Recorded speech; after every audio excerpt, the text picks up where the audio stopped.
এই জন্য আমি ওকে সাথে সাথে রাখছিলাম। স্যারকে যখন গোসল করাইছি ওখানে সারফরাজকে নিয়ে যাই। স্যারের খাট আমি স্যারকে আমরা মাটি দিচ্ছিলাম, মানে দাফন দিচ্ছিলাম। সারফরাজকে আমি মানে আমার সাথে রাখার ট্রাই করছি। আমি ফাহিম ভাইয়া স্যারের আগের ঘরের ছেলে মেয়ে আসছিল।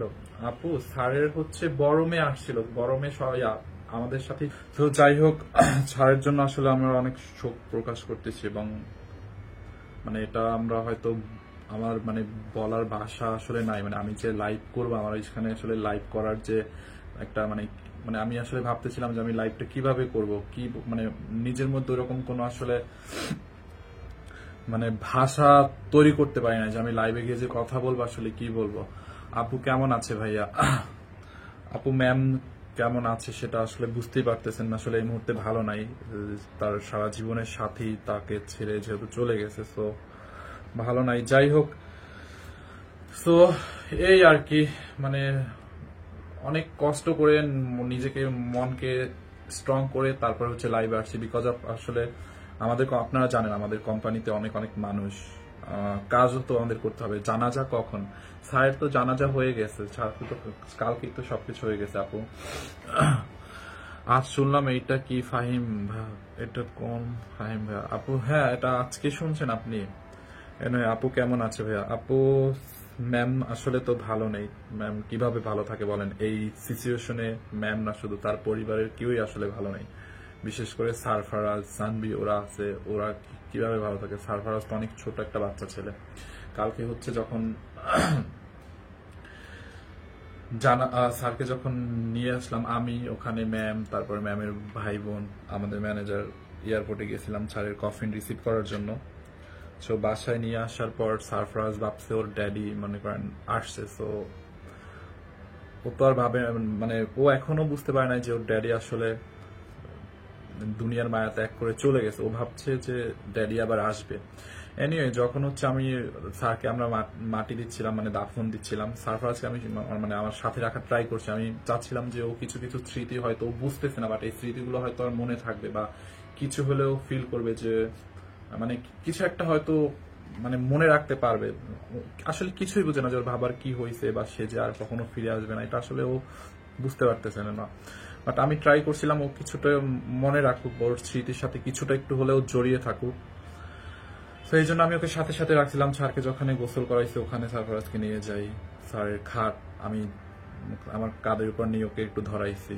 আচ্ছা ধরুক, ও তো আসলে এগুলো বুঝতেছিল না, বারবার বলে আচ্ছা ড্যাডি কি হয়েছে, ড্যাডি কখন আসবে। লাস্ট যেটা স্যারকে যখন আমরা দাফন দিই, তো সারফরাজের হাতে আমি এক মুঠো মাটি দিই যে তুমি এটা দাও। সো এটা দিয়ে ও নিজে থেকেই বললো যে ড্যাডি বাই। অ্যান্ড আমাকে বলতেছিল বারবার আচ্ছা ফাহিম ভাইয়া, ড্যাডি কখন ফিরে আসবে আবার। সো মানে এটা শুনে আমার এটা আসলে অনেক বেদনাদায়ক ছিল আমার জন্য কালকে, যে ও আমাকে বারবার প্রশ্ন করতেছিল। এত সহজ একটা প্রশ্নের অ্যান্সার আমার কাছে জানা ছিল, বাট আসলে আমি অ্যান্সারটা করতে পারি নাই ওই সময় ওকে। ও আমাকে বারবার এটাই বলতেছিল যে ফাহিম ভাই ড্যাডি কখন আসবে।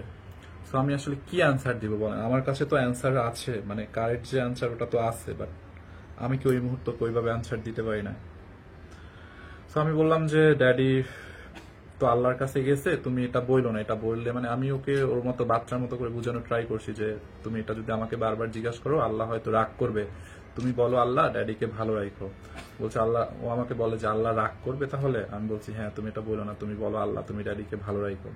সো ওইটা বলছে যে আল্লাহ ড্যাডিকে ভালো রাখো। এই এনিওয়ে, সো সো সত্যি কথা যেটা, মানে আমি নিজেকে অনেক মানে আমি লাইভে আসতে মানে আমি কয়েকবার ক্যাপশন লিখেছি যে কিভাবে যাব, কি বলবো, বাট পারতেছিলাম না। সো ফাইনালি অনেক নিজেকে অনেক স্ট্রং, অনেক স্ট্রাগল করে এখানে আমি আসছি।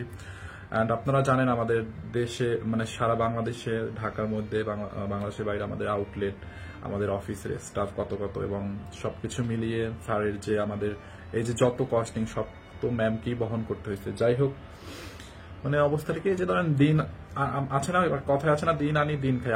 আমরা যারা কাজ করি বা আমরা আসলে তো দেখি আমাদের হচ্ছে এরকমই যে দিন আনি দিন খাই, এরকমই। মানে আমরা কাজ করি, যেটা আসে ওইটা দিয়েই হচ্ছে সবকিছু। তো আমাদের আসলে দেখা যায় একদিন কাজ না করলে বা একদিন না করলে আসলে ওইরকম ব্যাকআপ তার থাকে না।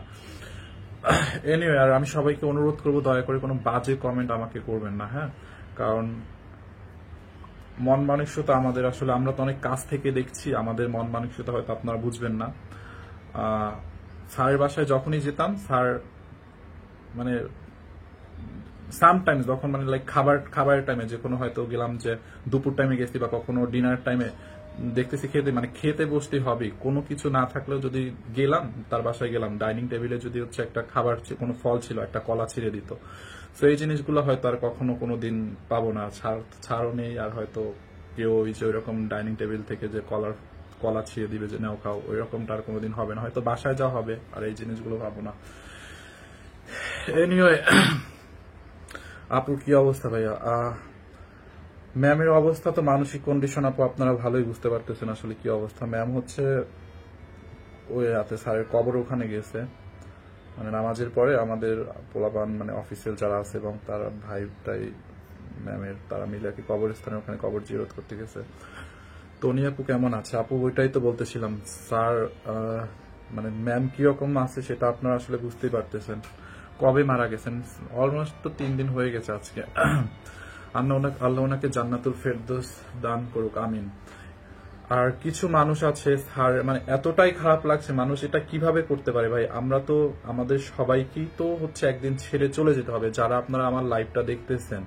হ্যাঁ, মানে অনেক মানুষ আছে হাহারিয়ে দেয় ভাই। আপনাদের কি মানে পৃথিবীর মায়া ত্যাগ করবেন না? আপনাদেরকে কি মানে এত বড় একটা এর থেকে শক্ত হতে পারে না কোন পৃথিবী থেকে কেউ, মানে চলে যাওয়া বা মানুষের জীবন থেকে একজন মানুষ চলে যাওয়া সারা জীবনের মতে, তো এর থেকে বড় শক্ত আর কিছু হতে পারে না।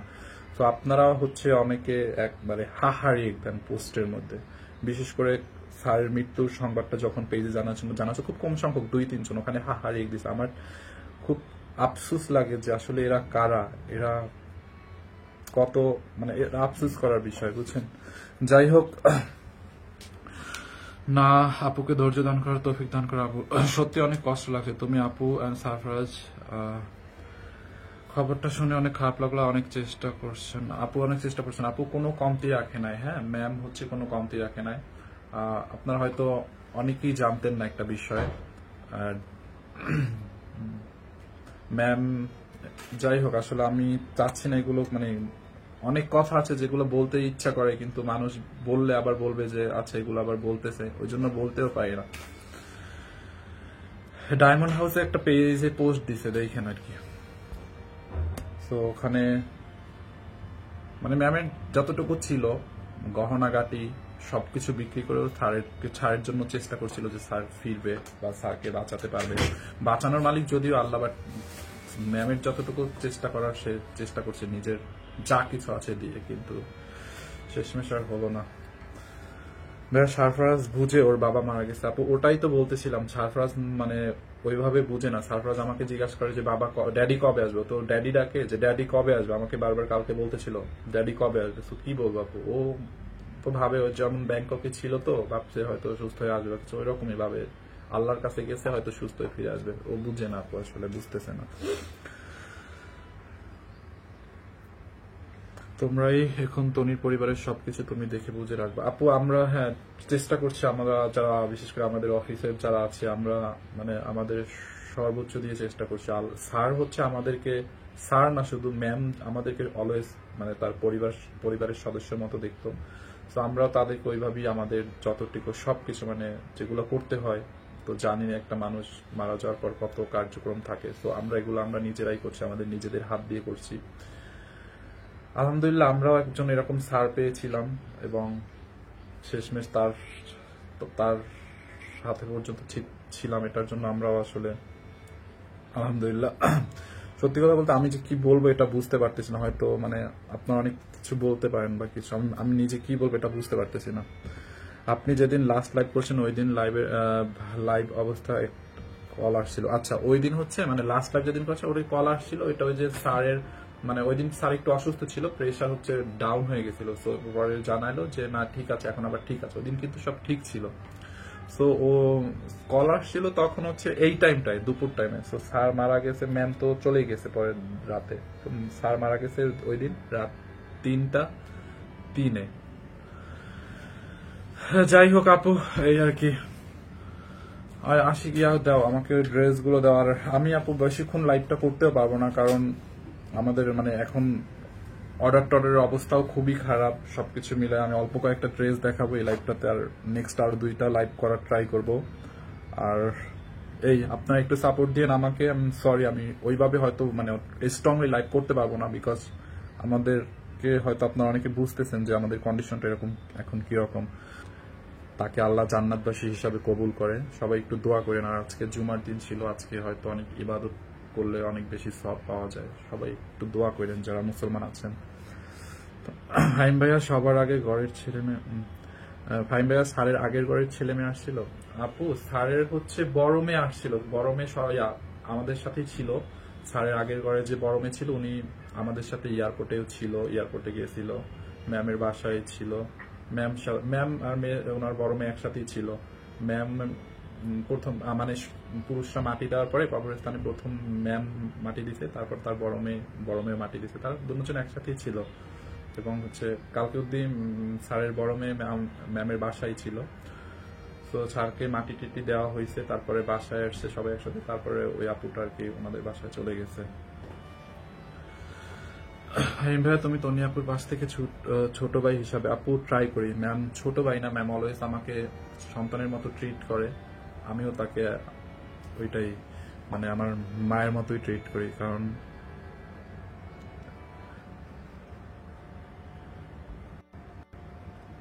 জন্ম হলে মৃত্যু তো আর থাকবেই, এটা নিয়েই মানুষের জীবন। হ্যাঁ এটাই আপু। আচ্ছা ড্রেসগুলো দেখাই দিই।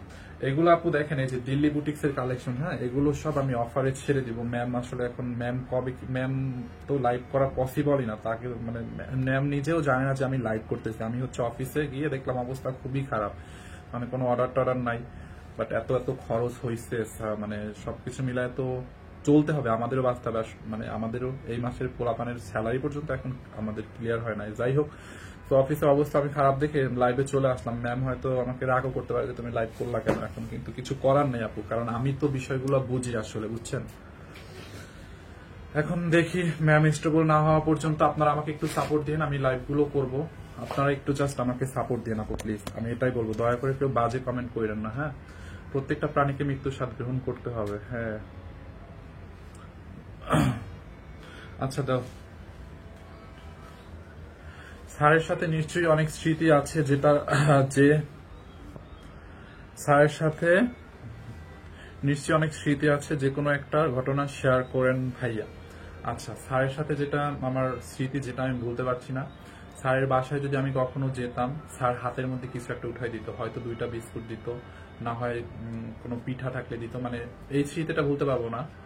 যখনই যেতাম বাসায়, যখনই স্যার থাকতো, ইভেন স্যার আমার এটাও মনে আছে, আল্লাহ আমি এগুলো কিভাবে ভুলবো, এরকম আমার সাথে অনেকবার হয়েছে। কারণ আমি তো স্যারের বাসায় অনেক সময় যাই, বেশিরভাগ তো যাইতাম, কারণ ম্যামের লাইভের জন্য আমাকে যেতে হতো, বা যে কোনো কাজের জন্য স্যারের বাসায় যেতেই হতো।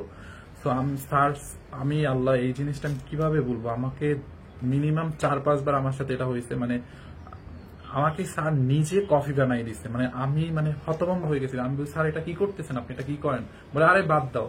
মানে গিয়ে দেখি স্যার কফি বানাচ্ছে, স্যার তো নিজের কাজ নিজেই করতো। তো সে কফি বানায় আমাকে, সে তো চিনি ছাড়া খাইতো, আমাকে আবার চিনি দিয়ে কফিগুলো আমাকে টেবিলে দিছে। এরকম আমার সাথে 2-3 বার হয়েছে। আল্লাহ এটা আমি তো ভুলতে, মানে এটা আমার মানে এটা আমি কিভাবে বলবো, কারণ আমি যতবার এখন ওই বাসায় যাবো আমার এই কথাটাই শুধু মনে হবে।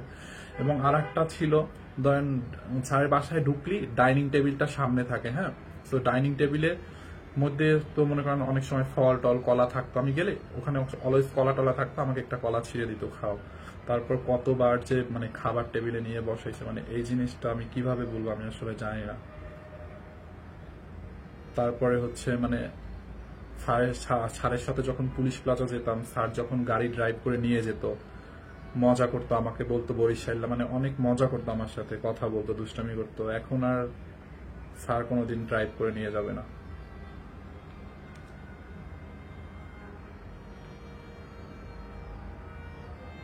আসলে আশিক মানে দেখো, আর কোনোদিন স্যারের বাসায় গেলে বলবে না ফাইন কলাটা খাও বা কফি বানাই দিবে না, কোনোদিন ড্রাইভ করবে না। স্যারের বাসায় নিচ থেকে কোনো কাজ আপনি হাত দিলে জীবনও করতে দেবেন।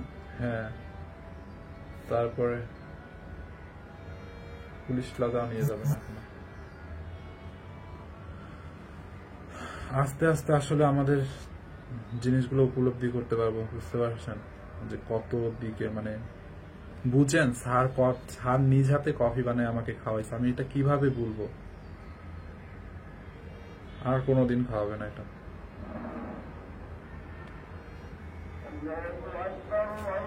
স্যার নিজ হাতে আমাকে কফি বানাই খাওয়াইছে, এটা আমি কিভাবে ভুলবো? আমি তো এটা ভুলতেই পারবো না।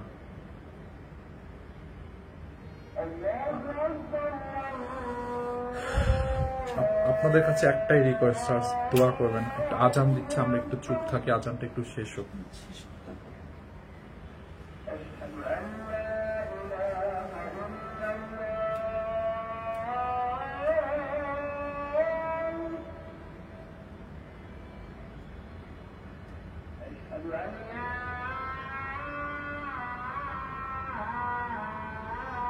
জানেন কোনোদিন না মানে স্যারের গাড়িতে তো মানে পুলিশ প্লাস যখনই গেছে, স্যার যখন নিয়ে গেছি কোনোদিন আছে না মানে দরজা খুলে দিতে হয়। অনেক দেখি তো অনেকে বের হয়ে এমপ্লয়ি যারা থাকে বা যারা থাকে মানে দরজা খুলে দেয়, তারপর স্যার ম্যাম যারা থাকে বের হয়।